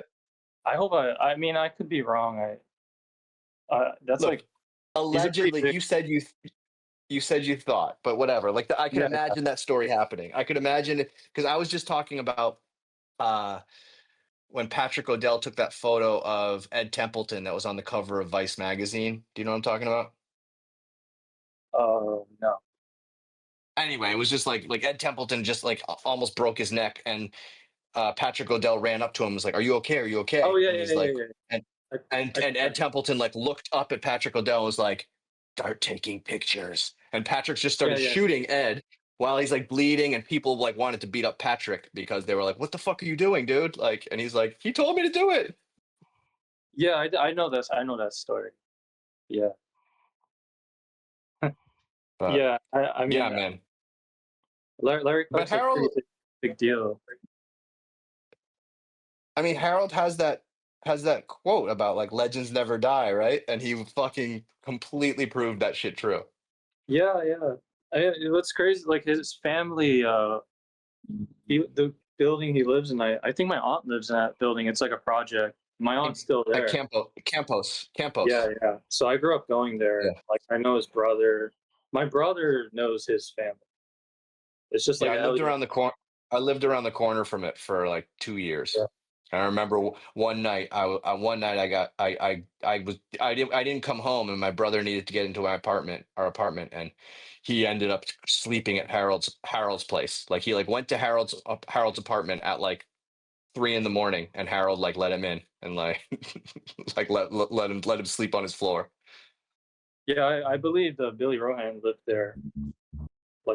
rented a room there, and You remember Burton Smith? yeah, super I nice was in guy. there with Yeah, I was in there with Burton one time, and I remember like someone asking for a cup, and Burton was just like, Very like, do you have a cup to drink from? Nah, dude, just something here. Yeah, but Burton was the fucking man too. that's a name you don't hear too much. I mean, he had a quick moment, backside tail sliding handrails in 1998. Yeah, he was good, but he was like a heavy skater, so like Yeah, he was a for real one. Yeah, were you in the city when the Knicks won the championship this year? yeah, of course. where How was where that? where were you? I was here in Florida watching the game. Man. Yeah. Yeah, it was. Yeah, that's the only time me and Costa talk is when the Knicks are about Knicks stuff. We never thought in our lives this would happen. It's like we always thought they were cursed, and they are, but I can't believe they won. It's like I don't even know what to say. I'm Yeah. still like processing. It finally, you guys finally put it together. It was kind of like I knew it was a possibility. I'm from Yeah, Detroit. I'm a Detroit fan, so I thought I was gonna Put your beat you camera guys on. Come on, if we. now. Put your Oh, camera on. sorry. Yeah, my fault. I'm in the darkness of my room. Yeah, I'm a Detroit fan, so I thought we were gonna beat y'all if we saw you in the playoffs because we smacked y'all all year, but then we got yeah. bounced out. So, but I You guys was were number one. yeah, we were. But I was actually really happy for y'all because you guys have like been trying to put it together for like the past couple Yeah, years now, and you just Brunson gets injured or somebody gets injured or you guys trade Julius yeah. Randle. So I thought it was really sick. I think it's good for the fucking economy is it's good for the NBA, and I think they're not going to win for another 50, 100 years. So I uh, think I think you'll probably win another one unless you Come on, back to well, back. the like problem everyone, now is money. So I don't know. Like I think could you go back to back? Yeah, but eventually when people have to start getting paid, people are gonna go. yeah. I mean, I follow all that stuff. Yeah. It's not. It's kind of the same team that's coming back, but the whole East is different. Like I think Yeah. Detroit got some new pieces. Yeah, I don't even yeah. I honestly I don't like a single LeBron's thing. LeBron's in Miami now. We don't know where he How is. do you know that? Does Sloan knows LeBron's move already? He Is might. that true? I think he's What do you going to think, paddleboard? I think he's going to I don't Cleveland. think so. I don't think he's coming to Miami. We got Giannis now. We got a bunch of people already. That's what I thought. Oh yeah, Giannis and LeBron. I thought that would be what they want. Hardaway Jr. yeah. No, I don't think LeBron's ever coming back. Miami looks good. Is Yeah, it still like insanely hot there? My dad lives in Florida. Oh, yeah, me it's too. really hot. I went out skating today. It was so hot. Isn't it What'd you like do? so? It's so hot that you can't skate. It's kind of like when it's cold here. Like Yeah, you can if you want to, but you might die. yeah. You can't stay out for too long, and if you do, you gotta like sit in the shade, drink water for a bit, take breaks. Yeah, you'll die. Yeah. When I visit Miami, I don't enjoy skating, actually. Yeah, but if you go in December, In it's December, it's perfect. wonderful. Yeah, December, it's Yeah, wonderful. really nice. Yeah, I so, think that's why skaters here get so good because it's so humid and hot and hard to skate. So you really gotta try. And then you go somewhere like California and it's beautiful weather. You just yeah. do whatever you want. I remember like back in the day, like there was always a Florida crew that would come here in the summer because it was hot as fuck here, but to them it was nothing. Yeah. I forget what crew that was. It was like Winko, that he's like a filmer in Barcelona. Yeah, what crew it was, but so many good skaters come out of Florida, but they never stay there. You gotta leave, like Reynolds, Yeah, uh, Reynolds. Ronnie Mullins from And Florida. Yeah, And he Clara did. Yeah, Solar. and Yeah, you Clara. gotta bounce. So Clara, You it's want time to to, go. or skate I for Ed, tried. skate for Edgelord and make 10 grand a month. Yeah, that was an option now. A lot Hook of her kids up. are Hook her up, Matt. I'll hit up Army. Um, yeah, a lot of the Andrew kids are on Edgelord now. yeah, yeah. Seems like a little package deal. I kind of like it. It's like really weird. And I don't know. People hate it, I think, though. Yeah, Some people do, yeah. because of the whole Israeli thing. But yeah, Oh yeah. And I mean, besides that, like just like like the video they yeah, played this song, yeah. You like the video?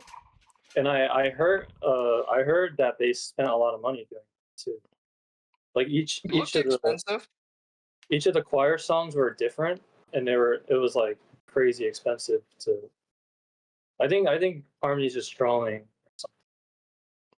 What did you hear about the songs being explained? No, I've not heard this yet. Please tell me. Yeah, I mean I know. Uh, I mean I've been in the office and stuff. So tell us about why the song was so expensive, because that song did not sound expensive. Because it was like original like English choir music. Like I don't know, I don't really remember what exactly what I heard, but the songs weren't cheap to use them. That was the most expensive part of the video, was that fucking song. I heard that it wasn't the same song. It was like versions of the songs. Multiple versions. Yeah, See, this yeah, like, sounds like the thing that that lady used, that scam that lady was running with you, where she would hire you to then be in the video, but then they would cut your scenes, but you guys would all get paid still, and they would have to, right? yeah, It's money laundering. maybe. So Edgelord is a giant money laundering company. Okay, great. That makes sense. Maybe. That was pretty good though. That was pretty good. I mean, we've heard a lot of speculation about Edgelord, haven't we not? Lots, lots. You guys talk about it? Yeah, people are always wondering what's going on with it, and no one has. You're the first person I've heard say that video cost a lot of money because of that song. You're That's the a first person I've that's a heard really beautiful angle. to like the video, to be honest. Yeah, there's a lot of Mexico City footage. I Yeah. kind of liked the Mexico City and Florida. Like, I don't know. I like the spots like together in the video. It seemed pretty cool. Maybe it's just biased because I go there, but I knew all the spots. For sure. I was like, that's But random. that's cool. That's cool that you have that. What do you think of the new Palace video? The Detroit one. Yeah, 313. Yeah, why did they do that? Because how the house music stuff is from Yes, Detroit. that's literally it. When I talked to Lev Yeah, about it, and I was like, okay, why did you pick yeah. Detroit? He was genuinely like, yeah, it's just because we love house music, we love techno, and so we love Yeah. Detroit. Yeah, that shit's big in London, but they should do one in Baltimore because Baltimore has Yeah, they their have their what's they that shit like the called? classic shit. Like But they have like their yeah, own it was sound or alright. something. I forgot the name of it. Yeah, it's kind of like a quarter snacks view. Like just make this video just for that reason. I don't think kids realize it's not just skating. Yeah. Nobody Skating like realizes it. A lot of people don't. That video is so good. It's like I, you can watch it, you can put it on just if you're not paying it, and it's good for this time because you can just put it on your like browser and just like have it running and not pay attention to it, and you look up and it's cool. It's a really, to me it's like, it's not a video that I want to sit down and necessarily watch all the way through, but like I love having it on when I'm just like doing stuff. yeah, I meant like when projects happen, like it's not like the skaters or have anything to do with that. Yeah. It's the dudes that like you just see like drinking. Those are like the behind the scenes guys, Yeah. and 100%. like young skaters don't realize like it's a lot more to it. Somewhat good. Mooney, can you do the straight eight? Yeah, You can. Good. yeah. Oh wow, yeah. We I never sent talked you about a that. video. I didn't even know what it was, and I sent you a video of Oh yeah, wearing the Mooney shirt. the gummo. Yeah, yeah. I think that's my favorite. If someone asks me what my favorite trick is, I'll just say straight eights. What's your favorite Christmas present you've ever gotten? PlayStation 2. Oh, that's a great one. Well, I got Tomb Raider, the first one, and I'm like, why did I get Tomb Raider? I don't have a PlayStation. And then I was like, oh, my parents are divorced, so I get like two Christmases, you know. So I Yeah. got the game from my brother, and then the system from my dad. But when the systems come out, they're so expensive, so you'd have to wait like a year or two, to when it's like $200 and not 5. So I didn't like get it right when it came out. Yeah, I never had good. I always like when Sega Genesis and Super Nintendo was out. I had a Nintendo, which would be considered cool now, I guess. But I wanted to. I'd always get it like late. Are you looking forward to any video games that are coming out? No, I'm not a gamer, but GTA 6, obviously, I will Yeah. buy the fucking system just for that. I actually wrote something to Rockstar about bringing back Thrasher. That game was so ahead of its time. Like, so I agree. Thrasher and Tony Hawk came out at the same time, and they sold it at Supreme. That's where I got it. Like, Supreme is in the video game Thrasher. You can be sponsored by Supreme. Imagine that shit now. Like, kids who don't skate will buy this game just to dress up, be hype beast or whatever. And the skating could be secondary. And what was cool about the Thrasher game was that it was hard. So it was real. Skating in real life is hard. It was realistic, but Yeah. people move towards Tony Hawk because it was easy. Yeah. You can just do manuals and combos, which is very unrealistic.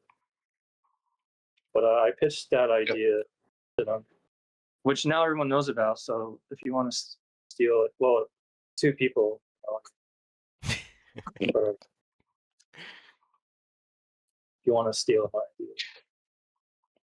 Hey, Not, can you pull up that last link I threw in the chat? I just want to. Can you throw it on the screen for a second? Yeah.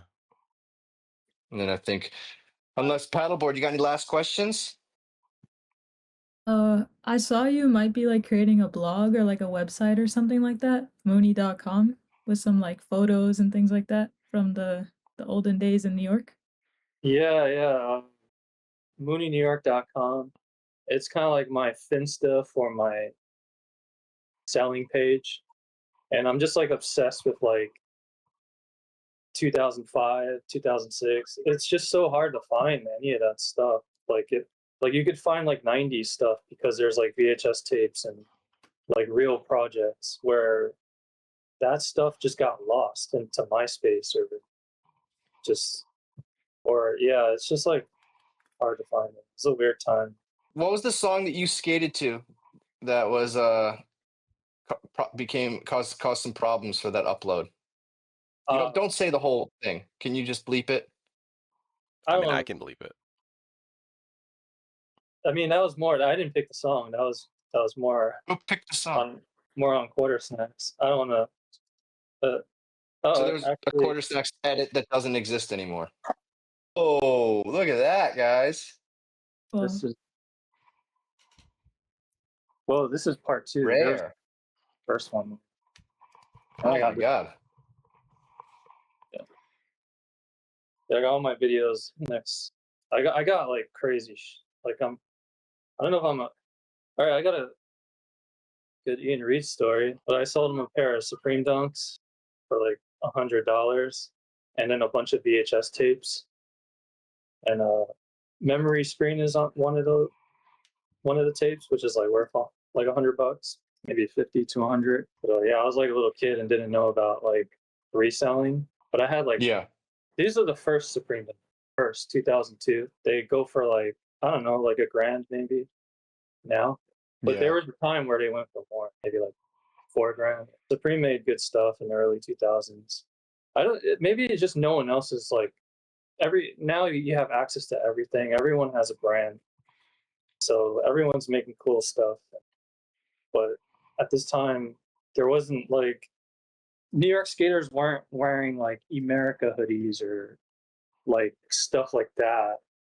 It was like either like just some like Supreme looked like polo, so we wanted to like skate and go to a club after, And then Do you we have any wore favorite new brands? Hard Body. Yeah, I like Hard Body. Yeah. Is that new? I mean, Antonio. Definitely. Yeah, I mean, I grew up with EJ. Is there anything else you want to talk about? I mean, I'm just like I've been like deep diving like my own like just when quarter snacks started and also like what bronze is now was also like a quarter snacks type blog website called Flip Mode. Bronze was clip mode. Yeah, like Peter, John, Rob Gagnon. Those were all the Queens kids. We were the Manhattan kids, Supreme kids. They were like kind of like they were way more productive than we were as far as skating goes. But we had the but quarter snacks was more like I would say like Costa was more creative in his writing, and that's when Nike saw it. Nike was like really into it, and I feel like that's when things changed. They started So getting was Supreme sponsors and Carhartt sponsors on the website. I But started making that big money. I don't know. I don't know. I mean, I don't know if there was money involved, but that's all Costa. Costa created it. Peter and Pat created Bronze, but Kevin was a part. Kevin Tierney. I've just been like deep diving like how it all started, and that's what I've been posting. I just started posting like yesterday or something, and just like On it's Instagram. yeah, and then Core Snacks comes out, and then YouTube comes out. You know, like the timing of it, and then in 2010 is when we did this huge thing with Nike, where we had to show like Shane O'Neill and like Eunice, Daniel LeBron, like the shit we skate, so they could be like so they could look cool and like not skate like the like the perfect spots. See if they could skate them, and of course they can. And it was also Yeah, like Eunice isn't. Eunice is he's from Belgium, right? Yeah. Isn't What'd that you where think? you are? Yeah, That's where I am. Yeah. he's top 5 most impressive skater I've seen. In person, right? He's Yeah, like a Jedi. he skates really fast. And he was partying pretty hard too. I took a liking to him. Eunice Um, rules, man. Yeah. That's fucking sick. You got to see him. super underrated. I heard he had his own skate park though. It wasn't his own skate. I mean, it was just the skate park in his town. It's this town called Hasselt. Yeah, it has a lot of like good nose grind ledges, right? Like bumps. Like it's a pretty shitty park, but he can skate anything. So he was ripping it. Yeah, it's Shane O'Neill, switch trade, Chinatown double set, and like 4 tries, 1 push. I never seen anything like that. That's Like gnarly. kind of like this. It's like this weird like if you go to LA, you'll see how they skate. Like they kind of do the same thing over and over at the park, and then take it to a big. The stairs there like are perfect, but they are big. It's a lot of impact, but they just it's kind of like a stuntman, like technical stuntman way of skating. Pretty interesting. But yeah, he switch flipped it first try, and he switch flips everything first try. I don't know if people know this. He doesn't ollie it; he switch flips it. Crazy Unless it's go-to like trick. unless it's like Wallenberg or something. Didn't you break your arm trying to fakey flip that set of stairs in Chinatown? Yeah, yeah. First try. How big was that set? Um, it's a long 7. Abe got a cover grinding the wall, I think, and Alex Olson did something there in the 917 video. On my front side flipped it with like a little Chinese kid sitting on the bottom of the steps, and that was for the Supreme video. Was it the first one? There before Cherry, there was a like Alex said, it was very like there was no structure, so the quarter snacks crew was basically the Supreme video, but then we'd probably have like Eli Reed as like the top pro, or Eli, or maybe probably Alex. This is few years before Cherry. So we just filmed a bunch. It would have not been nothing like Cherry. Like those kids are way better, and they were way younger. It would have been Oh, like, this was the video. This was the video that Sam was filming for Supreme. yeah, So whatever Sam, happened to all that footage? who the hell knows? It Uh, was gone, lost. get Sam on the show. Yeah, like it would have not been as influential or as Cherry, but I mean, you're comparing like Fat Bill to Sam. Fat Bill did photosynthesis. Sam did not Nar. Yeah, exactly. It's just different. Yeah, Sam is low key. Like he was ahead, but he was very strange guy. He just disappeared with the footage. Uh, no, none of us have ever seen it. So like Mike Gelati wasn't had a lot of footage in it, and he now does the graphics for Baker. I don't know if people know. Yeah, he had the skate shop Lottie's, and yeah, he Lottie. does. Yeah, he was like a skater. So it's like it would have been me and him. You could have been. And how come Fat Bill didn't put you? How come Bill didn't put you in Cherry? I'm in Cherry. I just don't have a trick. So I was there when Tyshawn and Nakel and Kevin Bradley met, I believe. Like when they met for the first time in LA. I was there, and I could have gone clips, but I'm not going to skate a 12 stair. And then there's a clip in Cherry where Nakel nollie heels like a 12 stair, and then TJ nollie flips it. That was back to back, like actually. And when I saw that and the like chemistry they had, I was like, this is something. Yeah, this is it. I kind of quit You're like, skating. I don't want to go. You're like, I don't want to go to school tomorrow. I was like, I'm not going to get any clips for this. Like, this is too high of a level. And there was other tricks that went down that day. It was like 4 or 5 tricks, and I wouldn't even ollie that. Like, I know I can do like manual tricks and shit, but like Fat Bill is not going to want to film that. He's not going to go out of his way to film. And then I seen Dylan battle a lot of tricks. That was watching Dylan skate was pretty special. He was trying a frontside nose blunt slide to 180 out like the hard way, which I've never even seen. He was trying that for like 4 hours. Like On what? On a picnic table? on the top of the picnic table, frontside nose blunt, like nollie 180 out the other way. Yeah. Pretzel, which Pretzel it. I haven't seen anyone do it on a low ledge or anything. But it's like this dude skates hard, and seeing him skate flat is pretty sick. Like at 12 and A. Yeah. And Did you ever ollie over a picnic table? no, I never even. They just it's just weird to me. Like you have to pop early, and I've skated with. Remember in the early 2000s, people would put bumps. Like yeah, I skated it like that. But then the whole skating it on flat became a thing. Like around that time, like there were so many Yeah. tricks to be done on flat, and then now like switch ollie the long way, kickflip the long way. Olsen's the one that like popped that off with the ollie.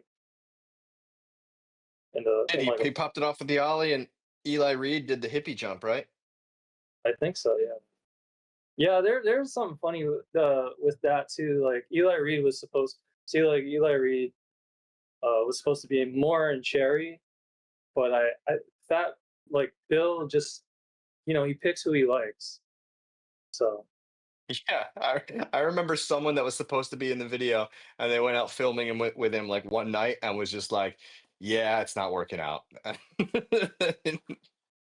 yeah, not even on some skate shit. I think like yeah, I swear I seen Eli film things with him, and it wasn't and it was like pretty good things, and it just wasn't. Yeah. But he did have like 2 clips, and Yeah, I remember yeah, Eli was trying to switch 360 flip into the courthouse. He was like getting close to it, and then he just gave up on it. yeah, he's super good, underrated skater. He's like, I mean, his best friend's a PJ Ladd, like Yep. growing up. Like his level is like Yeah, low key like that. when him and Zared moved to New York City, that must do you remember when that happened, or were you too young? Yeah, more Zared. I was Zared took over. Zared was so good that they kicked the whole New York team off, and they're just Yeah. like, yeah, we can just have this guy do all the tricks. It was just Zared and like Harold left at one point, right?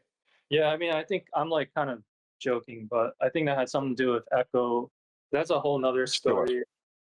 Like, because Yeah. Which Andre Page worked for Echo, and yeah, he brought me to the offices one day, and like I got to yeah, like just like walk out with just like a stack of Echo.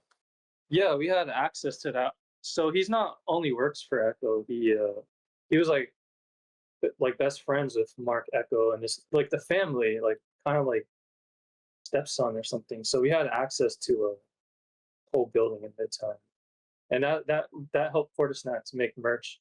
So we all learned about making merch and designing sneakers and What was the first piece of merch you made? um just like this the clientele store I worked at. I came up with some like Jordan shirt. Uh, yeah, I didn't. With quarters that time, I was just wanted to skate and party. No, not for quarter stacks. What was the first piece of merch you made for yourself, like for Mooney? Oh, probably the shirt you have. That was the The first one I San made. the San Gennaro? Taxi driver shirt. Yeah, Yeah. that was the And first where one. can people buy your shirts? Do you still have any? Are you still selling them? Yeah, I did a Knicks shirt. Just Instagram, Mooney, New York, and then I have the store in Mooney, New York, Mexico. and the store in Mexico. Yeah, we actually have like a 5-6 minute video, but I don't have the footage. Um, but it's pretty good skating. Um, It sounds different, amazing. and I want to edit it and have control over it, but I don't. So I'm kind of like taking a step back. But yeah, it'll come That out. sounds frustrating. It'll come out someday. But the skating's pretty sick. Who's in it? Kids you don't know, the Mexican skaters. Name Uh, names. Leo Estrada, Tom Serra. You might know Felipe Bartolomeo. He's from Spain. He's pretty big. Felipe. He skates for Carhartt. Yeah, it's like gnarly spots, like shit you wouldn't roll on. But then like the ninja guy would probably hate on it. You know? You don't think I would roll on it?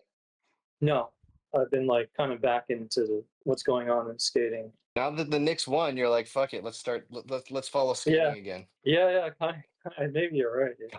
Right. It is right, yeah. It's like you're like, oh, there is joy in life. What else makes me happy? Oh yeah, skateboarding was sick. Yeah, skating's cool. Yeah, when I'm in Yeah. Mexico, it's like new spots. But I lived here my whole life. These spots are so boring to me, like skating Soho and with that loud ass ground. I see it differently. When was the last time you skated Tompkins? Uh, I don't know. I would just go there sometimes, see who's there. I live on the ground floor, so there's a lot of noise. Um, probably last year, like skated. Yeah. I remember skating the Star Team manual pen. I like that thing. What was the last good manual trick you did? I've been trying this trick, switch, pop, shove it, revert manual that Eli Reed has done, and Okay. I haven't done it yet. I've been trying it on that famous spot in Mexico, the Oh, downhill, nice. the monument, the downhill, the Jake Johnson spot. Yeah, I gotten close, that's but gnarly. I don't skate, so it's like I'm trying this tech trick. What do you think of nose manual, shove it manual? Don't do nose manual, shove it manual. Don't do that trick. Don't do nose manual, shove it manual. Don't do it. I agree. Don't. That's illegal. I know there's that question. That's and if you keep adding on to it, it just gets worse. But nose manual, shove it. Nose manual is a little bit better. Seen Mike York do a good one, but Yeah, nose manual, shove it to nose manual is kind of yeah, acceptable because that's hard. Because that's hard. it just looks better. Just yeah, nose manual, shove it manual is not a good trick. How do you It's a feel about stinker. It looks terrible. how do you feel about Shane O'Neal's ender in his last part? I mean, I'm gonna go with gifted hater. That shit where he's like this. Picking up on the fact that that is embarrassing to be doing this in like setting up for another ledge trick.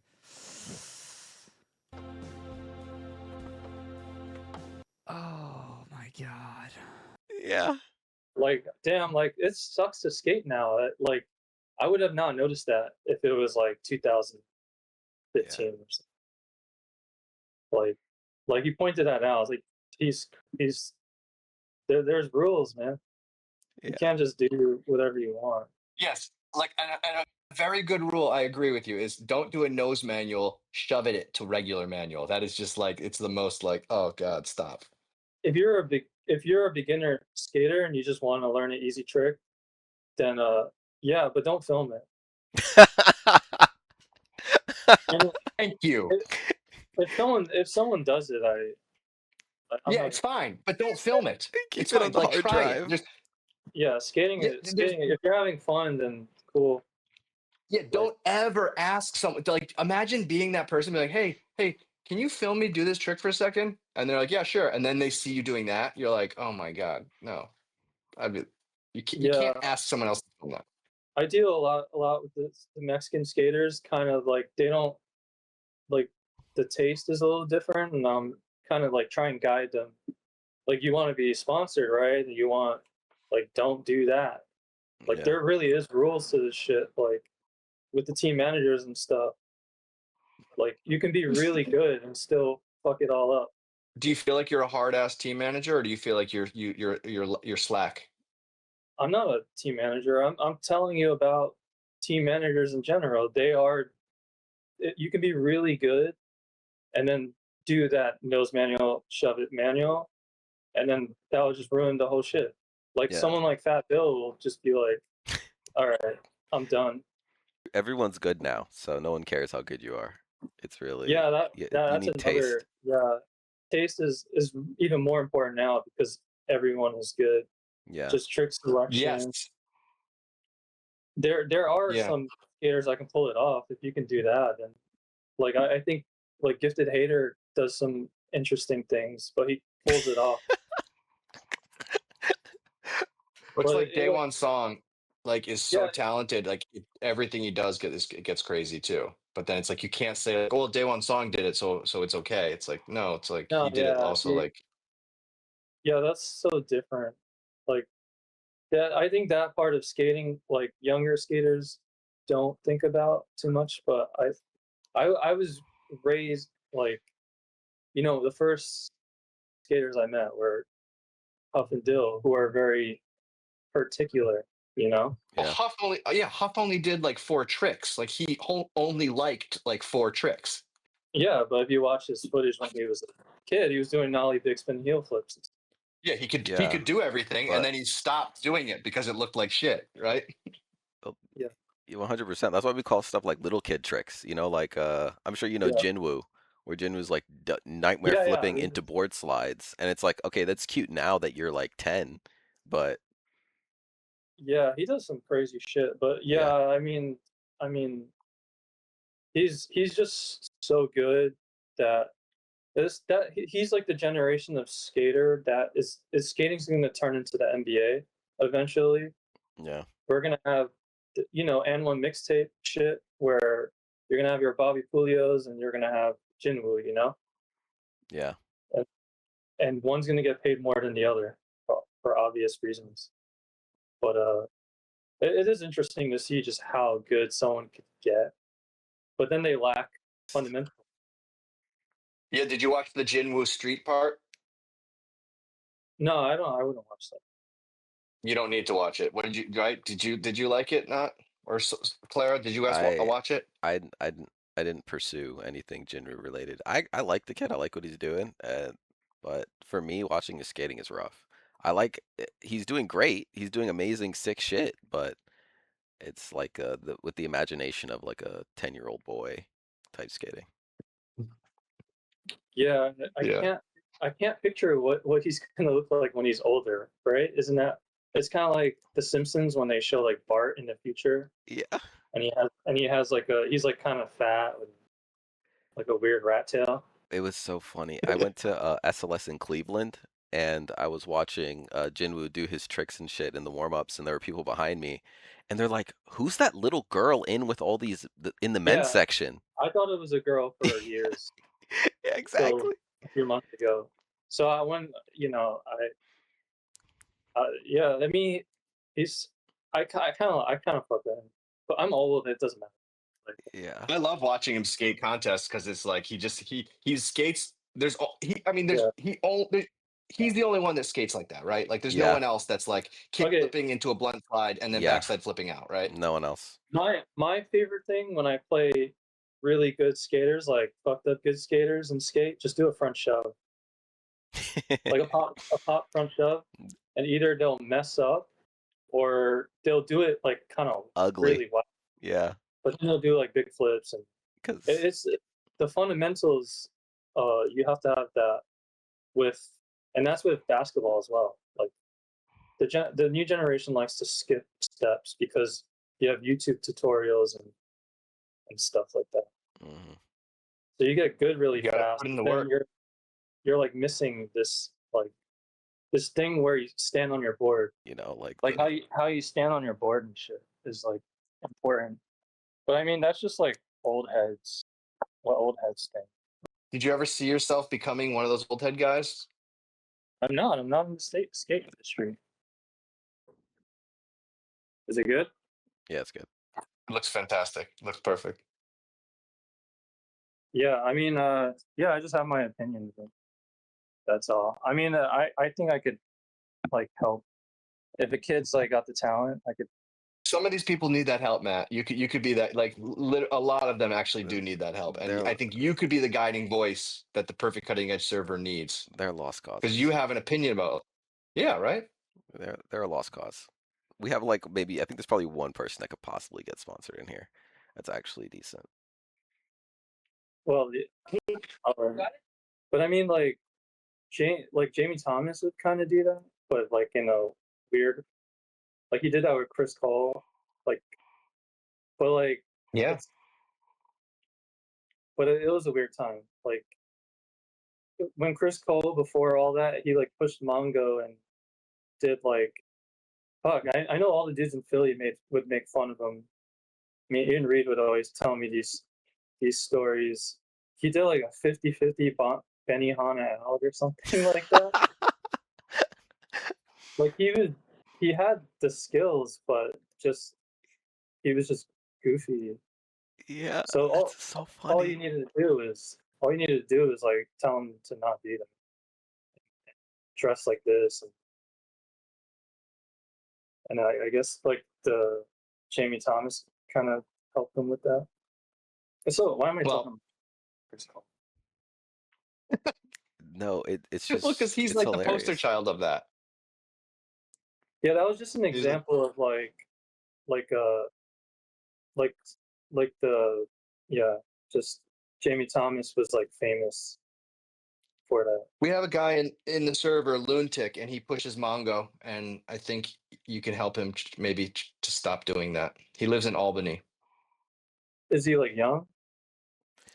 He's old enough to not He's push he's too manga. old to be. Yeah, he's too old to be pushing Mongo. They don't say nothing to him at the park. Yeah, at the park you'd think, right? Yeah, He's a I confident. mean, He's a confident guy. yeah, I mean, well, my my girlfriend right now, like, she don't skate, but she sees me skating, and she started off pushing Mongo, and I was like, she learned quickly to not do it. It took her one day. Like I taught her how to push correctly, and it was hard for her for like 10 minutes. But the longer you push Mongo, the harder. But then you'll get good at switch. If you do, most good switch skaters were skating Mongo for a long time. Like I believe Ted was like that. He told me this, that he pushed Yeah, Mongo for like a year or two. So that's why he's really good at switchback tails and but he could do and them regular. he's got a really good switch push. Yeah. I learned how to switch push from Ian Reed again. Yeah, this is a time where Ian was always with Brian Wenning and Papalardo. And how they practiced was they would push switch to spots. They didn't do the Mongo thing. The switch Mongo is sick. Like Stevie Williams or Costin, I don't know. But switch Mongo is dope. But yeah, regular Mongo, you gotta unlearn that. It's not hard. And when do you guys let DJ Doghead on? DJ Doghead, do you got a question for Matt Mooney? Hop on the stage. Come on. Peekaboo. Hello. What up? Yo, I'm probably lagging like a bitch. I'm fishing with some friends right now. Oh, fire. What kind of bait? What kind of bait you got? Aren't you using a popper right now, Ryan? No. Oh, what kind of bait are you using right now? Where is Oh yeah, where we just got a can of worms because we're in like Massachusetts. There's just a lot of like bass, little things like that. I know we got a bunch of bites, but it's kind of whack right now. But point being, what's up, Mooney? You're really cool.